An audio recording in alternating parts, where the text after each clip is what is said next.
Hey everyone, it's Jet with GamingToFightCancer, and welcome to the inaugural episode of We Can Do Hard Things. What we are going to be doing today, let me introduce you to my 2017 Chevy Camaro 2LT. I was gifted this Vantrue E1 Dash Cam for my birthday a couple days ago, and we're going to be installing it today. We also have a permanent hardwire kit, so it's not going to be going to the cigarette plug-in. It's going to be hardwired to the fuse box over here. I have not seen very many videos online on how to appropriately do this, especially in a convertible.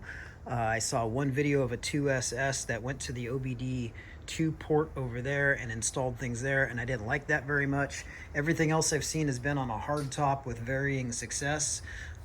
So after spending a whole bunch of time on Reddit and YouTube and talking to folks, I think I have come up with a plan, and let me show you what we are going to do here. Because I've only got two hands and not a camera crew, I won't be filming every step along the way, but I will show you guys all the pertinent steps. That way, if anyone finds this useful, hopefully it helps. So, Chevy didn't do us any favors building this car and making things easy to work on. There's no fuse box inside the car. There's only a fuse box in the trunk and under the hood. I think getting to the trunk that fuse box would be super difficult, especially working on a convertible. So we're going to go for the one under the hood. So what we're going to do is we're going to mount the dash cam right about here, and it's a small dash cam. I might have a second person hold it just in place so I can sit in the driver's seat and just make sure that the rear view mirror here still blocks the camera. I don't really want to see that while I'm driving. But we will run the wire up through here, down the side, and down to the A pillar right here. Once we get to the A pillar, we'll send it down here, and then there is the other videos I've seen have people with wires that are sticking out here and going through into the engine bay. There is a plug right here, a little rubber plug. So I think we're gonna try and go inside the car and out the plug, and then that will only make like an inch of it stick out at any point. And then we'll send it through the passage there and into the car. Let me grab this light. You can see we have a clear shot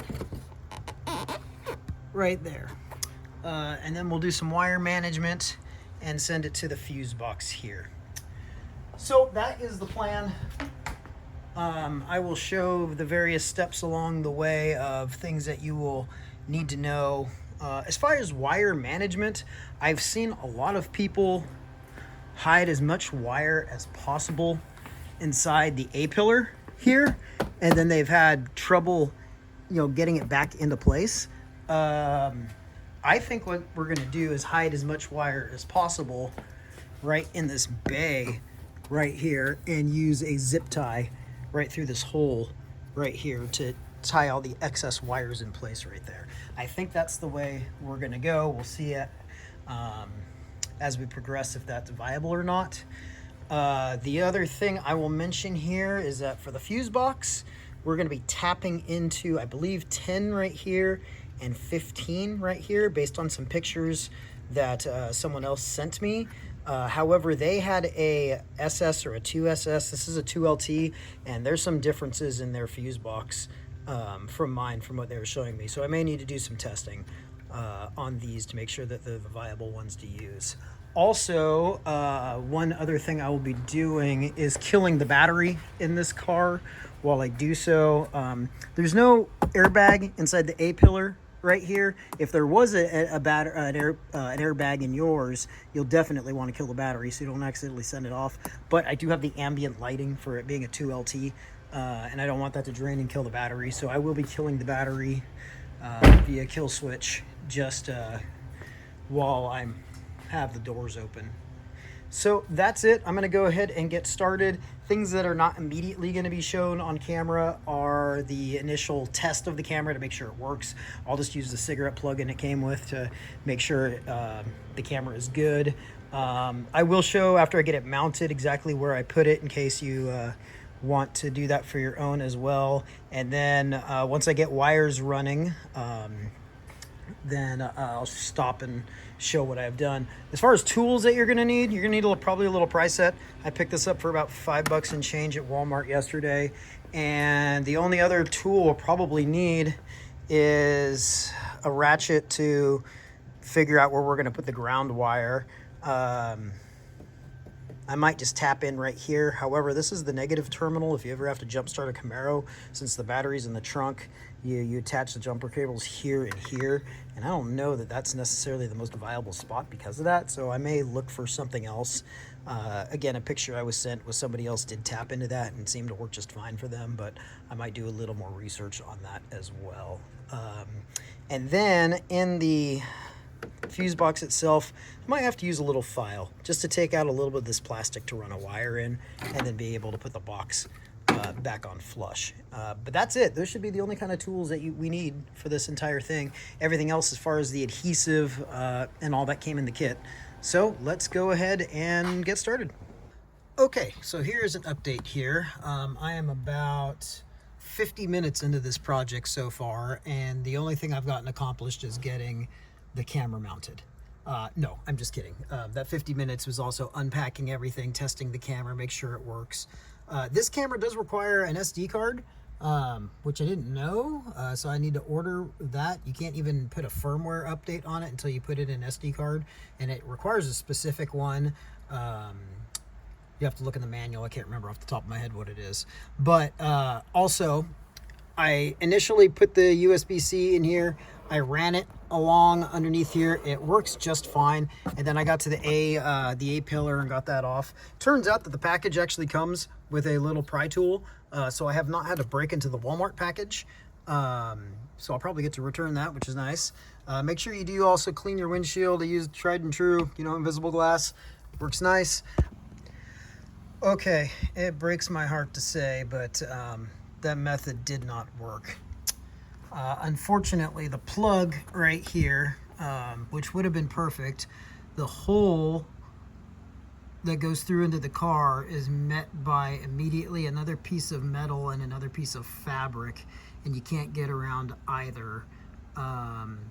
There was one other hole in there that was pointed back up this way, but it's gonna input somewhere behind the speakers and dash, and I couldn't even get a coat hanger into the hole to figure it out. So now I am stuck doing what I've seen other people do and just go through the bypass and have this ugly cord stick in here. It breaks my heart.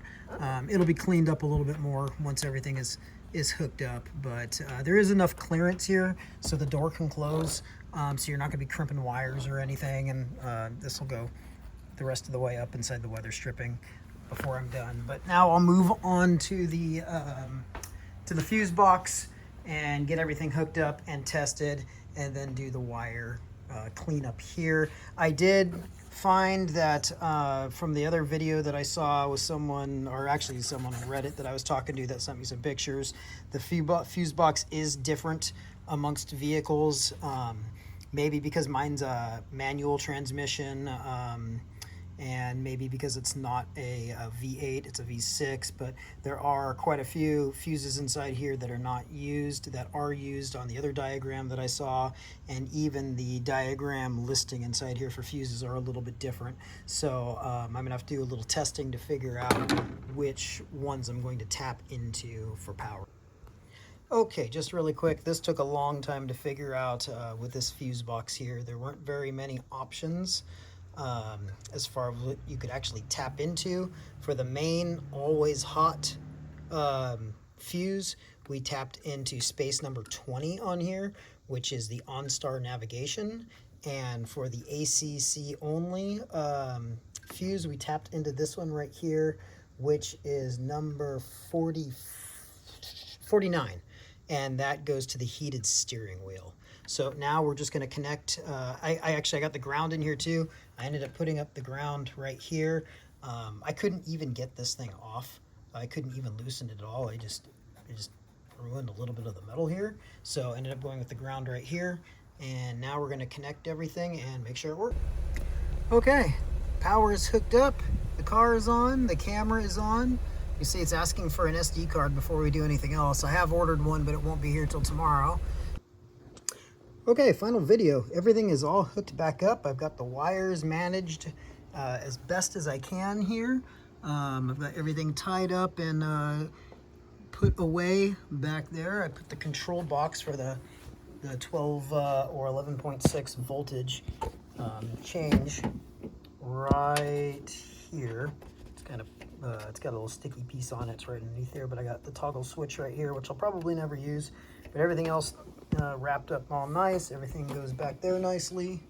I've already closed the hood once to make sure everything is fine and clears and everything, and it does, so we're good there. So again, we're coming around here.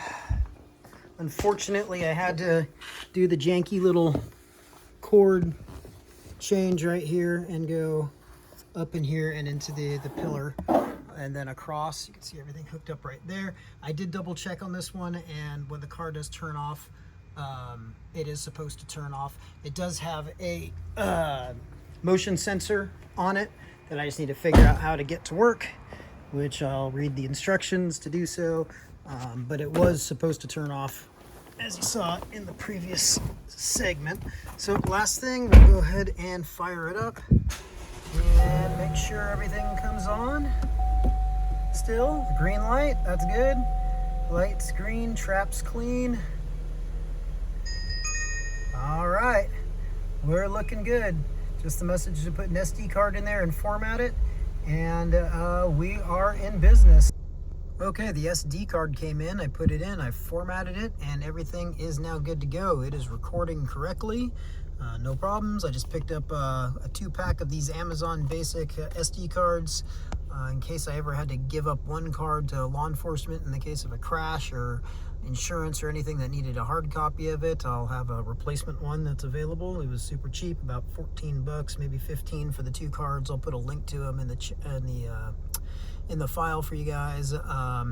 And anyway, that's it. I just took it for a little test drive and got some video. I'll post some of that video at the end of this as well, so you can see what this little E1 Pro camera looks like. It's got some license plate recognition technology in it, and I did get up on a plate, so we'll be able to see how that looks as well. The speedometer on it seems to be about a mile off in either direction from however I was going, which isn't bad. That's pretty good. So yeah, that's it. If you found this video helpful at all, give me a like. I'd appreciate it. And drop me a message in the comments, especially if you have a way around that plug to get the wires into the dash. That'd be great if someone else has a solution for that. But thanks for watching the video. I hope it helped, and we can do hard things. Y'all take it easy. Bye.